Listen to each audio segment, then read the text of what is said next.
Hello and welcome to this week's episode of the TF Cast. Today with us we have Jared Willemsen. Sorry. Yeah, no worries. Smilebro. Stage name Smilebro. Musical project Smilebro. Quite a few albums under Smilebro. Tell us a little bit about. Yeah, so Smilebro, I guess if I pull it all the way back, like the name came from when I was in high school. I had my gamer tag as my Twitter. Mm-hmm. And then like I was like one of the early people on Twitter for my age. I was probably like, I think I was like 10 or something. And then other people started getting Twitter and I was like, oh no, like my gamer tag is not the move. So then I was like desperately trying to find other names. And there was a song called People Should Smile More by Newton Faulkner. And for some reason that inspired me to just be like, I don't even know. Like, it just sounds so corny, but just like, it was like, oh, smile, bro. Like, if you smile every day or whatever, it's supposed to make your day better. But then That's cool. That's where the name come from. But then it led into like people calling me that.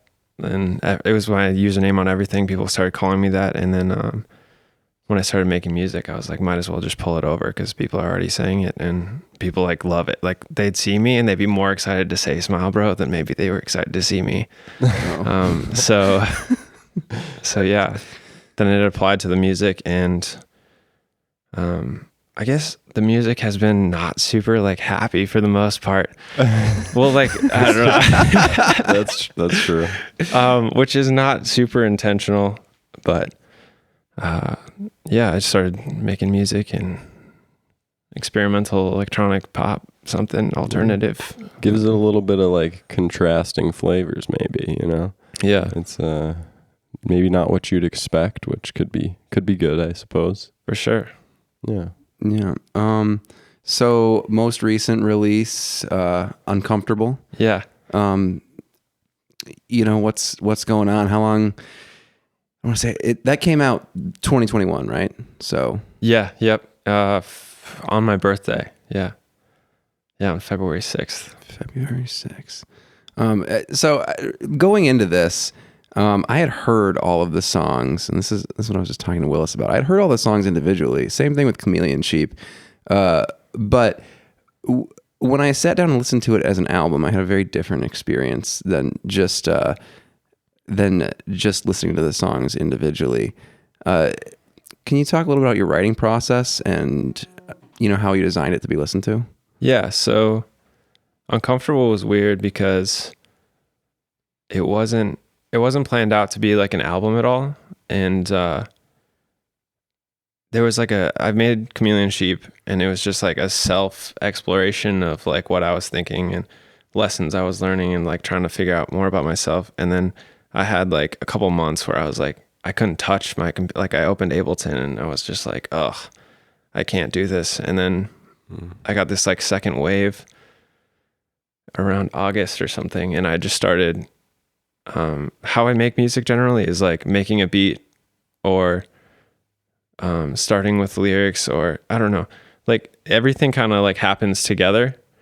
So that's why the songs always seem to be like one chorus repeating over, because I normally like made the idea of the song in the night and it like captures the vibe of the melodic parts and as well as like my vocals and like the emotion I felt. So returning to that, I like never feel good about it. So, cause I like the first take always sounds better, even if it's in my phone mic or whatever. But for Uncomfortable in general, I had those experiences, and at the time I was going through a transition of like a relationship ending, and I honestly, it was just like writing how I felt in specific moments throughout that, like the breakup to a couple months after, and like what I was going through, and then weirdly they lined up where it was like I felt this at this moment. It was like the stages of going through that uncomfortable period. And I didn't want it to be like a breakup album, but it just kind of like worked like that. And the story like told itself. Like it starts with Waste My Time With You, which is actually like a love song where it's like, I don't have anything figured out and I'm trying to figure it out and I have the rest of my life to figure it out. But like, will you be there with me the whole time? And so it's like, I don't know. It's like the last breakup or the last love song. And then it goes into the like, oh, this was for the best of both of us. Let's smile again. And then, I really want to hate you is like, oh, like, why are you doing this? But it's also like, I really want to hate you, but I still love you. Like in that song, it's like a contradiction to itself. And then it goes into, oh man, I can't even remember my own album. What is the song after that? I'd tell you if I had it written down. I'm like totally blanking. All right, smile again. And then, all right, I'm just gonna, whatever. It's fine. It's a breakup album. You can't get away from it. Like when you listen to the whole thing, it happens to be a breakup album, and that's what I felt. And maybe I had extra context because I've like been in your social circle to know that when you were writing that you had just gone through a breakup. Well, but it's also just in the words too. Yeah. But you described yourself as an experimental pop artist, and it certainly, I would say, falls into that category because it has all of the pop aesthetics and not just like you do hear that kind of like top 40 pop aesthetic that's in there, but pop music across other genres too. What pushes you to go so I don't want to say eclectic, but that's the word I'll use. You change styles quite a bit throughout. Yeah. I think it's honestly like partially because I get bored very easily. And I just love like, I don't know, just throwing stuff at the wall and seeing what sticks. And I don't know, like I love a lot of different things. So I just like naturally want to bring them together. Like with Waste My Time With You, that song is like crazy and so unlike probably the rest of the album. And if I were to like actually structure out an album to like be a pop thing, that wouldn't make sense to be the opener because it's like this is aggressive, like whatever. But since it helped the story or was the story, then whatever. But it's this like weird punk rock energy that like goes into this like trap EDM, whatever you want to call it. And then it like pulls back out into this more atmospheric, like, I don't know, like pop, maybe even R&B. I don't know. It's just like more of like smoother vibes or whatever. Yeah. And when you close by the time you get to the end of the album at Cry, it's completely minimal with just vocals. Yeah. And I thought that was really cool in contrast. And the album really does, move you through a wide variety of places. So, if you haven't listened to any of it yet, I suggest you take the time to listen to the whole album because it's a way different listening experience. And I just did it completely differently when I did that. But I should have known better because I've heard you talk about this, and I heard you talk about Chameleon Sheep a good deal when you were still working on it. And it wasn't just an album, right? It was much more than that. You had like accompanying art and other things that you wanted to do. What's the more grand vision for how you want Smilebro to go? It's not just a musical project, right? Yeah. Actually, like Chameleon Sheep was originally, it's like technically an album, but it was originally intended as like an EP that I like added an end and then or ending intro and then a bonus track or whatever. So it ended up being like an album. And then I made the cover art in 3D space for each one of those singles. And for like the whole picture of Smilebro from the beginning, it was really just trying to figure it out. I think I don't know if I'll ever really like know. It's like kind of in the moment thing. But what I started with was it was this tan color because I got a picture, or I got all my pictures from this archive on some website where it was like copyright free photos, but they were like scanned from books from forever ago. So I took an image of whatever the song felt like to me, or like the image that looked closest. And then I like kind of did a collage thing with words and textures. And then that developed to the 3D space. where I did that same thing but just made it like 3D. And then I found, I don't know, there was a transition into the like blue, which isn't like, I don't know, it's just like kind of my favorite color, and then it involved me more.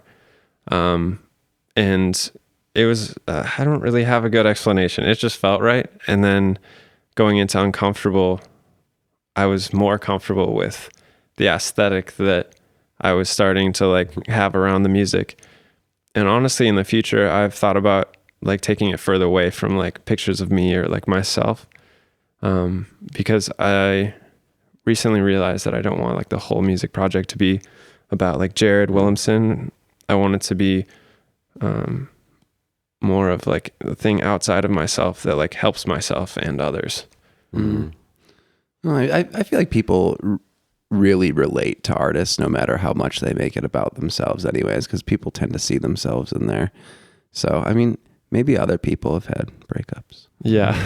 Well, you've gone through a lot of different iterations with all these things. And then I've been involved in a couple of conversations about like whether it's an entirely different artist project or whether it integrates into Smilebro. And it seems like you've really come to a place where you're comfortable bringing these different ideas and things into the Smilebro project, which I think is a really cool evolution. And I would, I guess, probably connect that to your exploration of different colors, even where like now you're evolving the thing instead of feeling like that's something you can't do with this art.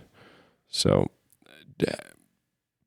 yeah, do you see it splitting off at all anymore, or are you feeling good about it all being more together? Yeah, we've talked about that a bunch, like behind the scenes, about whether I'll split Smilebro up into projects or like add new projects. And sometimes it's like more ambitious where I'm like, want to take specific songs that are like in Smilebro and break them into something else. But I think recently I've discovered that I like how I've been making music is I make one like more Smilebro like song where it's like pop and I don't know, it has more of, there's a sound I can hear where it's more that thing. And then there's, for every one of those I'd go to the other side of like maybe making like an intense electronic track that doesn't have any singing on it and is telling a story through like moods in the atmosphere and whatever. So I think I will be splitting the project. It's whether or not I'll be integrating them together a lot or keeping them more separate. That's currently where I'm trying to like figure that thing out. Well, like I said, it's cool to see the evolution of that and kind of know the thought process behind it. And it seems like what happens is you discover something within your art that's different, and then you have to figure out how to contextualize that with the existing stuff. Yeah. And then like, is it stepping out on the thing, or is it pretty in line? And then what's happened in the past is that as you've been making more, you find something that's even farther out. Yeah. So that the first thing that was like a little bit out of the wheelhouse was like not very far out after that. Yeah. Cause like, if you look at the first couple songs, it was like Save Me was me trying to like, maybe it was like trying to like do a Chainsmokers, Avicii, something. Just like, honestly, that was more of me learning still. And then once I got to All My Life, All My Life with Conundrum was a big turning point, because that was the first time I sang out on like a whole song. Before, the first song I ever sang on was Runaway, and you can hear my voice for like a solid like 2 seconds, and then I like pitch shifted into like a higher octave. But yeah, All My Life was the transition into the new thing. Yeah, that was a really cool project for those unfamiliar. Well, actually, I'll just shout out to the Keeping It Local crew. They've been running that one recently. Yeah, they've been awesome. That's like definitely, that was my first radio play, and Nice. I don't know, it was just cool to like see that somebody saw the thing and wanted to share it. Yeah, they hit me up about that one especially because it was like I don't know. Anyway, they have it now, so catch it on their show, I guess. But that was our first main collab, Mm-hmm. and that was a really fun one. Yeah, it was fun. There was like good parts of it. Like we hung out all the time, and we were just like, oh, we should make a track together. And then we wrote. Well, it didn't go well. Yeah, it didn't go well. So Is what I'm trying to say. It was fun, but it was like we were just like, oh my god, this song is just taking forever and like not where we want it. And then somehow I was ready to abandon it like 6 times. I was like, bro, this is trash. Like, this is not working. And then you turned to this one draft around to me, and I was like, oh, okay, never mind. Yeah. Still on. Yeah, I don't know. I don't remember what I did, but one night I was like, no, this is going to work. Yeah. And then I like tweaked a few things, and I think I like extended some parts. But then it turned out that was like, I think that's still one of my favorite songs. And that's cool. Definitely one of the most popular songs. Like I think it's the most saved song I have right now. And like, well, collaborations are weird. It's like you have to match, I don't know, find a way to work with your energy and someone else's energy. And especially for electronic artists where the whole thing is being good at developing a style or something, then you're really like running things together, and you've got different ways of going about stuff. So over time, I think we figured out like what we wanted to put into that, and then what we were comfortable like letting kind of just evolve outside of our I don't know, direct action or something. Yeah. But I think that one specifically, we like, even when it was done, we were like, here it is. Here's the thing. And I feel like think I've grown to love it like more after we put it out. Yeah. It's interesting the way, I guess maybe I'll frame it as a question towards the end, but as the general statement, like I feel like with artists or musicians in general, there's this thing where it's really easy to not like your own stuff. And maybe it's you spend too much time with it, and maybe it's, I don't know, just being extra critical, like you see the mistakes. But there's something about putting it out and then kind of just seeing what other people say that gives you a little better context. And I often find that I come back around to enjoy stuff. Like if I give it the time, revisit it later with some fresh ears, I'm like, oh, wow, that's cool. Like I wouldn't do it like that, but I'm glad I did, or something. Yeah. Do you feel that at all? Oh, for sure. I think like I'll listen back to the old remixes I did and early songs, and I'll be like, wow, I got really close to the thing. Like, but I didn't know I was getting close. I don't know. Like sometimes you can like blindly get, I don't know what I'm trying to say, but like get an idea out that's like, oh, that was like really cool. Like I can hear the like maybe mixing and mastering problems or like some resonant frequencies here or whatever. But like the idea, I was like, oh wow, I'm so surprised that I like did that thing. But also like I probably won't ever make music like I did when I was making music like that or whatever. Well, there's an interesting thing there too, where like as you're learning, you're experimenting with things that, I don't know, you're breaking it in the wrong way, but then it kind of works, and that's how you learn. I think that's how styles are developed, is like that process of failure. And I can really kind of see the evolution in your music, where you get these different elements from, especially having listened to lots of the demos that maybe aren't released. I love breaking things. Like broken things are so fun to me. I think that's all, like that was another piece of Uncomfortable where it was like, not only was it an uncomfortable transition relationship wise, it was also, I wanted it to be an uncomfortable listening experience from the beginning to the end, which isn't like a great thing to have for a piece that you want to be well accepted. But I wanted it to like, if somebody listened through, that they were like challenged musically by like one piece of it, because there was a lot of ideas in there, and I don't know, I like that pushing things to the edge idea. That's cool. So, what are you working on right now? Like, what does it look like in your studio space? What's happening? For like Music, art, what are the projects? Yeah. Honestly, recently since the album came out, I've been going through this like period of like stale productivity where I think it happens every time I put out a big project. I'm like working like continuously like every day, and I'm like, oh, this is awesome. And then the thing comes out and I don't know what, something hits me. And then like for the next while, like maybe like the last month, I've just been like, I need to like live a bit and reflect and just take some time to like, I don't know, be with myself before I like do the thing. And it's not because I want to, because I would have much rather the day after just started cranking out the next thing. But yeah, recently I've been trying to just grab a guitar or a piano and actually like write out a like proper song.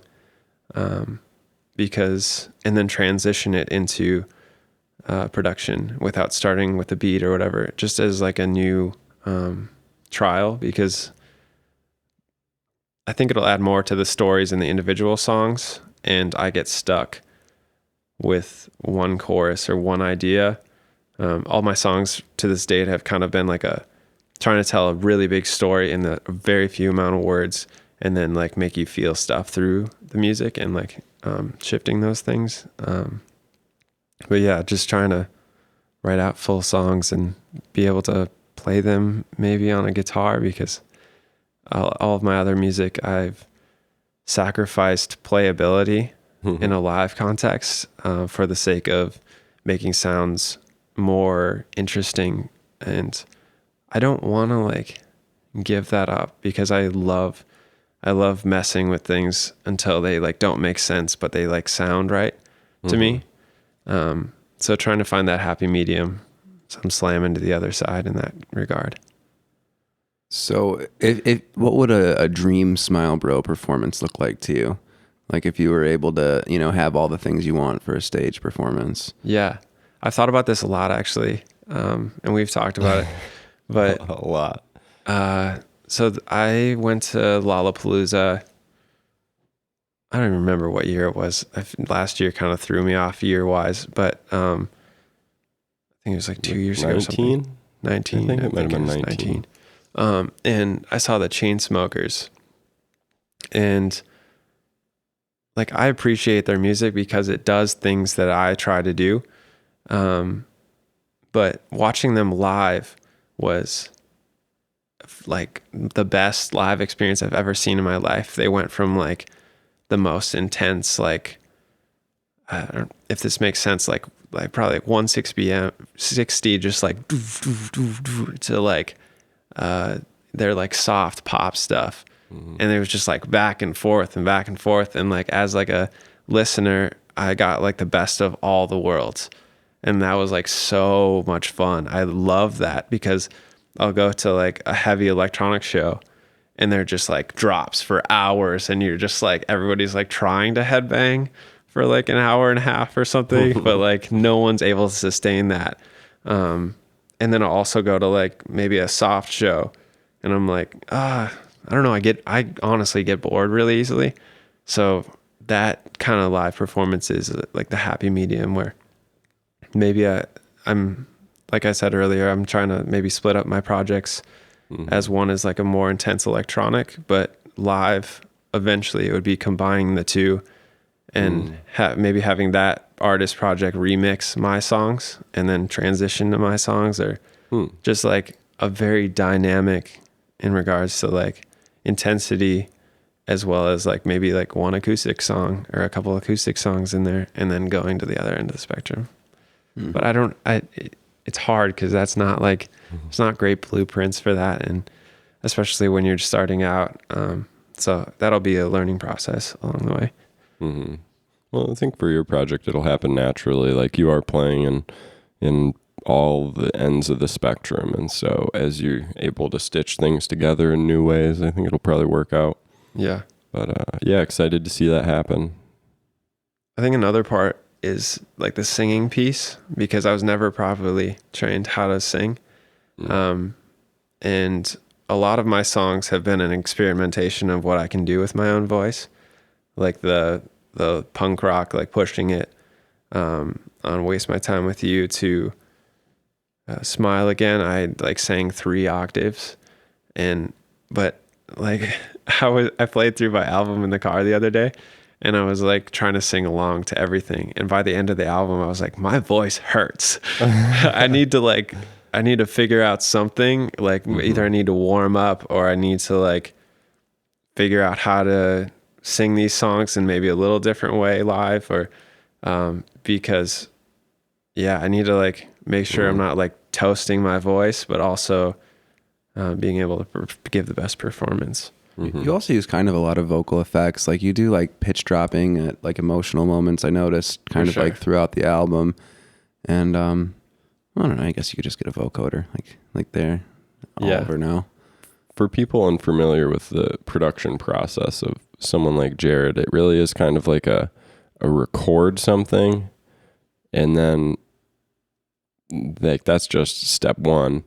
Beyond that, it's like turning that thing into something totally different, or just you do a lot of like reversing stuff and splashing stuff and re-rendering it and volume automating and all kinds of cool stuff, which I think is a little bit tough to grasp for someone who imagines a recording process to be like, you record the guitar and then you play it back and EQ it, Yeah. So I don't know where I was going with that. I just wanted to throw it out there in case anyone's unfamiliar. I was did a sit-in to electronic music songwriting, or I wasn't specifically electronic music, but songwriting class. And I shared Waste My Time With You, and they were like, oh, it like kind of seems like a demo in regards to like song structure and like the vocal, like. And then I was talking to them and I was like, well, I understand that like going into a studio will make, and like having a super nice mic and having like a mixing engineer will like make it sound better in some ways. But a lot of my songs, I can't replicate the emotion that I had when I wrote that song, because the lyrics often are me like humming a melody to the instrumental, and then me finding words that are like so directly relating to what I'm feeling in that moment. So if I tried to like just come back and like re-sing it, it would just sound like inauthentic. And I was like trying to explain that to them, and they're like, I don't know, they didn't understand. But one of the examples I've heard you give before was on the Chameleon Sheep album, I think was. Yeah. Do you want to tell that story? I don't know. Honestly, probably like half of those songs at least were recorded either through the microphone on my laptop or on my phone, because it was the most convenient at the moment. Like I didn't have a mic, and I don't know, like it captured that emotion. Against the World is probably the one you're thinking of. And that was me in a hotel in the Netherlands where I was studying abroad, and I was just like sitting there, and I was like crying, like while singing into my phone mic. And there's no way I could ever replicate that, even if it like didn't capture like all the frequencies that it should have, or has some like harsh resonances that I had to fix. But well, and then it's like it seems apparent listening to your music too that it's not for not I'm not trying to say that your voice isn't nice, but it's like not for someone who just wants to hear nice vocals. Like they wouldn't be into it. I don't think I'd ever claim to be like a great singer. Yeah. So it's cool. It's cool seeing you do what you do with your other things to your vocals too. You take a take that works and then you just totally flip it on its head and try something different and unusual. And I've thought about singing with auto-tune, and I'm inclined to that idea. But I'm also like, I guess some part of me wants to do without. But I just know that I'm not,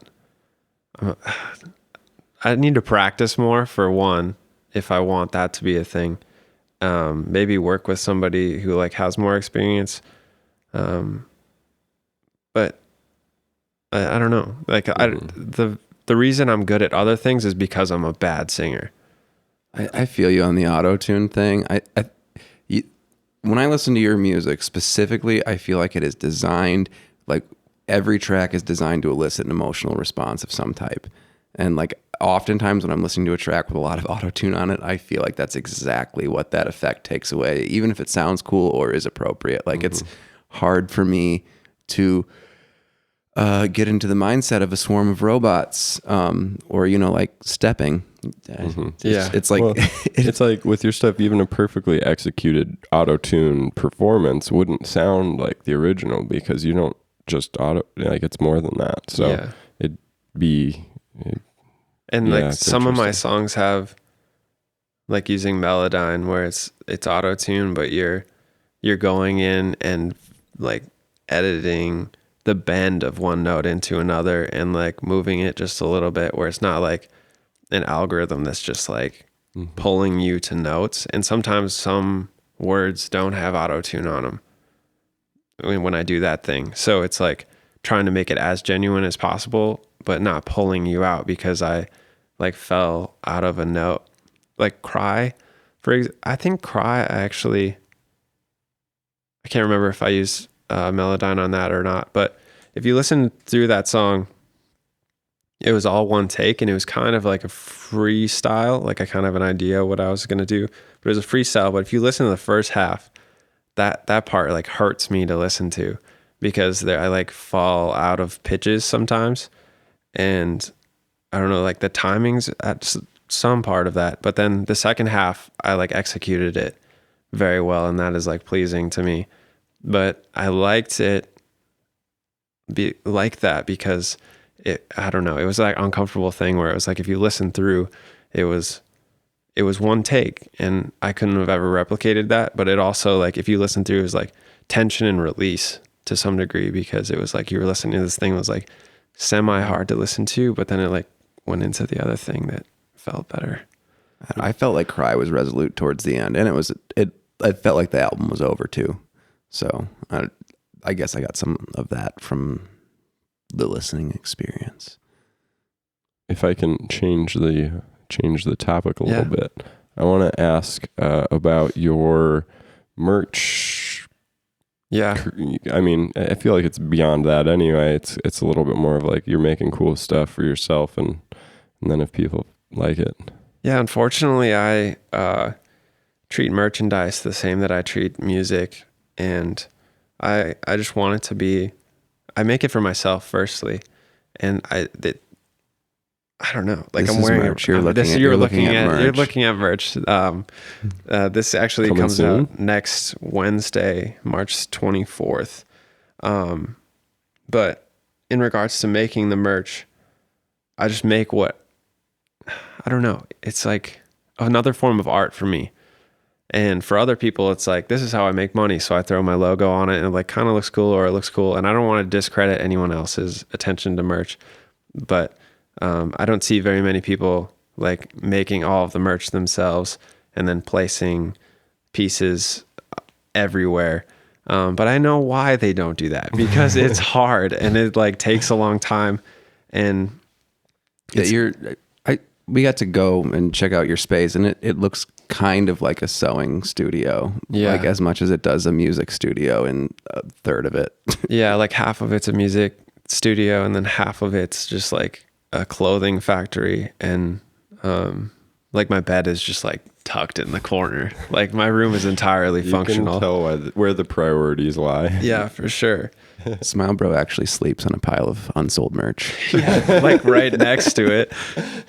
But yeah, it's honestly, it doesn't make sense for me in regards money wise. So I'm trying to figure that part out. Like this, I don't know if you know how hard it is to tie dye like such a large amount of things with like clothing dye and using white blanks. but it was not a fun process. And it took so long. How many did you make during the process? I don't remember specifically. I think it was like over 50 articles, which isn't like that much, but Yeah. like my hands were like sore because you have to like wring it out like twice, and you I don't know, like there's so much, and that wasn't even that was before I even printed anything on it. So like I am not making a lot of money on selling these things, and nor do I really want to, because this is the equivalent to music for me in regards to like clothing, where I wish I could just like make these things and then like just give them to people. I'll take one. Yeah. No, I thought like all of me wants to just like throw you guys like merch, and like maybe I'll still do that, but it's so hard because I went to school for business, and I functionally know that I'm like creating a poor business side of my music. But yeah, so I either need to like make clothing that's half of it simple enough to like sell and like make money off of it, and the other half is fun, or like do something. But yeah, I don't know what else to say on that. I treat it like art, and I wish I could just throw it to people. Just charge more. I mean, like it's. I got an idea there. So many bands have like merch that, like, if I have to buy another Gildan tee, what's that brand? It's made for like an alien body. Yeah, you know what I'm talking about? Yeah, I think it's Gildan. Yeah, Gildan. I don't know who. Some of them are nice, but some of them are. It's like it's like for a short person that just is shaped like a pyramid. Yeah. And I've never, it doesn't fit anybody, but like that, or the ones that just fall apart. Like all I want in band merchandise is for it to last forever, because I'm probably going to wear it too much. I bought like 3 articles of band merch recently, or like artist merch, and they all showed up, and they were either, like you said, just like, it's like too short and like wide at the bottom, or it's like they printed everything like too high. So it just looks like my like bottom half is like elongated. And then like the material is like, I know it's not going to last that long. But with this, it's like I am charging a little bit more, like not as much as like huge artists, but like a little more than artists of my size. And then it's hard because like this stuff is so easy to mess up. Like placing this stuff, or like so many things can go wrong, like the tie-dye to like everything can go wrong. And then I'm like, oh no, like how am I going to have somebody pay? Like I feel bad for like somebody paying that much money for the thing that like is like maybe a little crooked, but it's like, I don't know.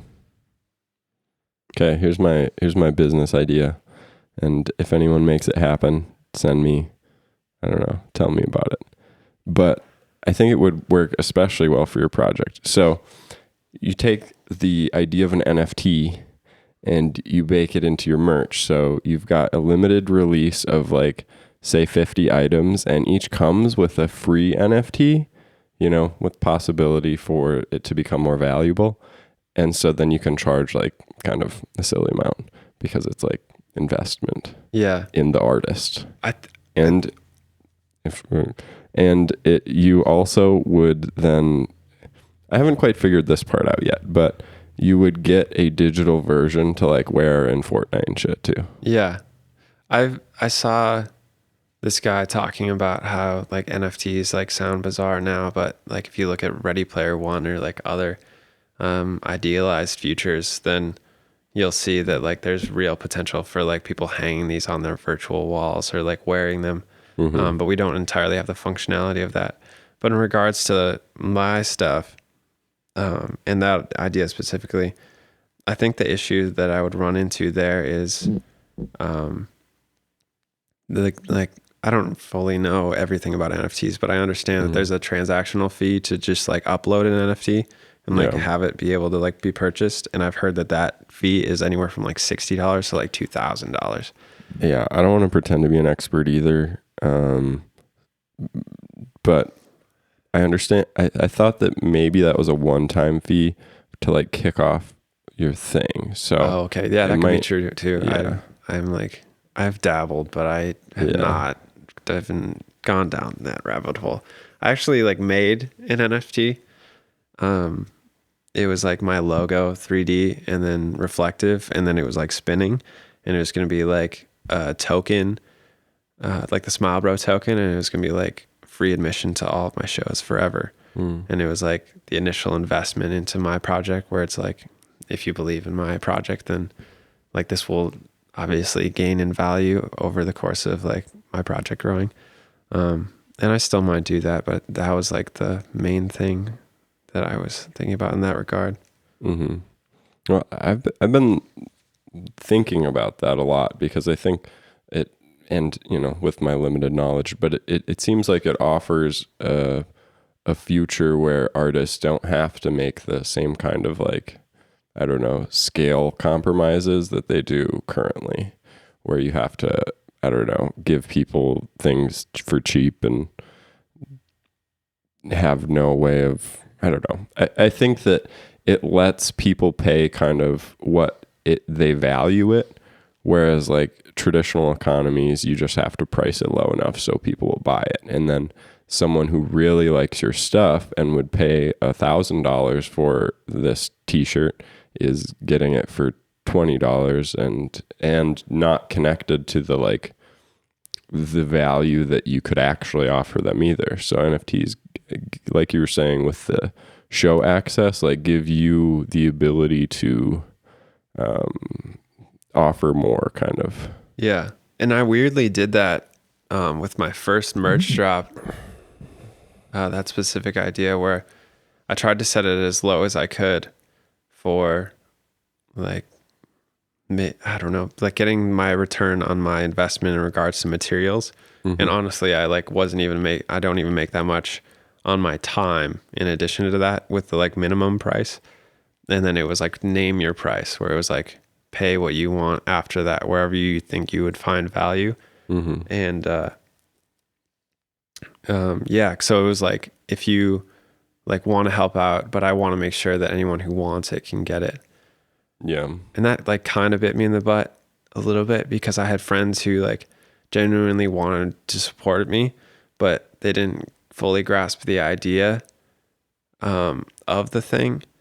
So I spent like 4 hours on one sweatshirt that, well, I don't know, like I almost didn't even make like a return on my materials, but they were like, I don't know what I'm trying to say, but I didn't set it up super awesome for myself. Because I was still happy to give it to them, and I'm like so glad that they like purchased it and have it, but it yeah, it's because they didn't understand that. They were like, oh, I'll just pay like the price it says, because like that's what it felt like a tip line or something. Yeah, for sure. Or like it's so normal for us to like see a price, and then it's like, oh, that's how much it is. Yeah. Yeah. That's what I got. So I was still trying to figure out what makes sense with like money in regards to the music project and merchandise, because Smilebro has wildly been in how do I say that? Like lacking return on investment, but like in like I don't know how much money, I don't even want to think about it, I have into this project, just in regards to like gears, plugins, time, whatever. Well, you can't boil something like that down to an ROI. No. We're all totally screwed. Yeah, no. And like 1000%, that is, I would have done all of that if I didn't make a single dime. And I like only did all of that so that I could like give this music away. Like if I could give all this music away for free, I am kind of, but like through the streaming platforms. But honestly, the best version of this project is I'm just able to give everything away for free, and people are just able to like enjoy and increase their personal experience. And in no way like do I want anyone to like feel bad that I like spent money on like the process of getting that thing to them. But I just have to find. That's like the overarching problem in the music industry right now, is that streaming has like taken it. It's not a reasonable return for artists, and I think 2020 made it even worse, because artists were making all their money on stage and on merch, And then that economy collapsed for most of them. So it's like, okay, like, you know, we need our fair stake in this digital economy. And I think that is going to change. You know, I really hope, or you at least hear conversations about it changing. I don't want to be too rosy about that future, but yeah, that's the thing. Yeah, it's hard. Like even like shows, maybe I just need somebody outside of myself to work with in regards to like making money, because even shows, I would just want like whoever like most wanted to be there or like would most value that experience, I would just want to be there for free or whatever. Like whenever I do merch, going back to that, I'm just like, I want to do a giveaway, but like have it be like, I don't know. I just want like 5 giveaways, but like that's just supposed to be a promotional too, but I just want it to be like, it's just, I'm just over elaborating on something that's insignificant, but yeah. Well, let's wrap it up there. So, you've got the album out now, Uncomfortable. We've got some merch coming soon. yeah. And what else? Let's do some final plugs. Yeah, actually, so for the merch, it's coming out next Wednesday. It's going to be limited quantities. I did like a whole batch or whatever. So until it's gone, it's gone. And we'll see if I do tie-dye again. But if you would like to enter a giveaway for this sweatsuit I got on right here with like the reflective, uncomfortable, Give a whole thing. So there's kick a leg up so they can see the yeah. So I have the whole thing. Oh, I didn't even talk about this, but I have an uncomfortable tattoo, and you will get a uncomfortable reflective on the pants where that is, and then there's one uncomfortable U on my butt, and We can keep that one off on the a cast. pocket, so it's not just like a U in the middle of the butt, but and then there it says uncomfortable sweatshirt on the back and side. There's also going to be a version of this thing where it's just this, because I've talked to people and they're like, you know, I really like the thing, but sometimes when you put all the stuff on, it gets a little overcomplicated for me, my personal style or whatever. And I totally a little understand. uncomfortable. Yeah. It is physically comfortable, right? Though. Oh, It's yeah. not, it's not an uncomfortable shirt that just has a lot of disclaimers. I'm actually like, this is a trial run to see if uncomfortable clothing as like a brand would be desirable, because I think that would be awesome in like irony, but also just me being able to do this thing in like a separate avenue. Okay, so the giveaway is, I'm going to have to find the number again because I do not remember it. All right, so if you text me at 507-291-7171 and you text Triple Falls, you will be entered to get a sweatsuit and then some other stuff for free on the day that it goes live.